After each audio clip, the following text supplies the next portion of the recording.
Kita lanjutkan diskusi lagi, Mas Dede. Untuk pertanyaan saya di paruh sebelumnya, ini bagaimana ngeresponnya untuk memastikan semangat itu tetap ada sampai akhir? Ya, mohon maaf ini saya tidak menampilkan visual ya. Mhm.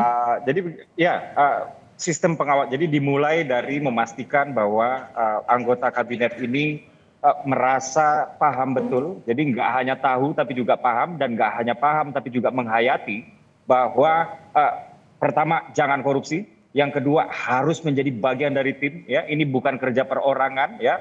Ini adalah kerja super tim, total football. Tadi sudah saya singgung sebelumnya ya di host yang sebelumnya. Total football yang saya maksud di sini adalah ketika kita harus bertahan, semuanya bertahan. Ketika kita harus menyerang, semuanya harus ikut menyerang. Nah, kurang lebih inilah filosofi ya yang ditanamkan oleh Pak Prabowo yang harus sampai menyentuh di level penghayatan oleh seluruh anggota kabinet. Itu yang pertama. Lalu yang kedua, tadi juga sudah dibicarakan bahwa yang namanya monitoring dari seorang Presiden Prabowo Subianto itu sedekat sekian mili dari permukaan kulit para anggota kabinetnya.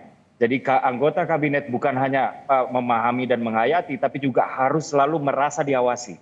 Gitu. Dan inilah yang dilakukan ya. Dan hasil daripada monitoring itu sendiri ya, itu adalah terkait dengan evaluasi yang terjadi setiap saat. Oke. Nah, apabila kemudian dirasa memang sudah tidak sevisi, apabila kemudian dirasa sudah ada penyelewengan, apalagi penyelewengan ya, ini anggota kabinet ini memang harus sudah siap untuk digeser. Kurang lebih seperti itu. Jadi dalam hal ini Pak Prabowo memang betul-betul sangat tegas sekali kepada jajaran di kementerian. Demikian, Mas.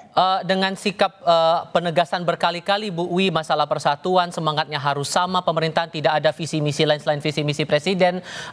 Apakah perlu ada KPI khusus untuk para menteri, wakil menteri, kepala badan ini memastikan bahwa semua sejalan sampai beres pemerintahan di satu periode ini? Ini saya ya, oke. Iya. Menurut saya iya. Jadi memang karena persyaratannya sangat gamblang gitu ya, disampaikan dengan lugas, dengan terang benderang, eksplisit, maka memang mau tidak mau sudah ada kontrak di situ antara presiden dengan para pembantunya. Lah kontrak itu sejak awal sudah ditandatangani ya, dan tentu runtun dari kontrak tadi itu adalah bagaimana agar semua para pembantu ini beradaptasi ya dengan semua yang dimintakan oleh Pak Presiden ini secara adaptif ya, secara agile, secara lincah, cepat gitu ya. Mindsetnya, mentalitasnya gitu, lalu profesionalitasnya. Jadi tidak cukup hanya mereka pinter, profesional saja, teknokrat saja gitu.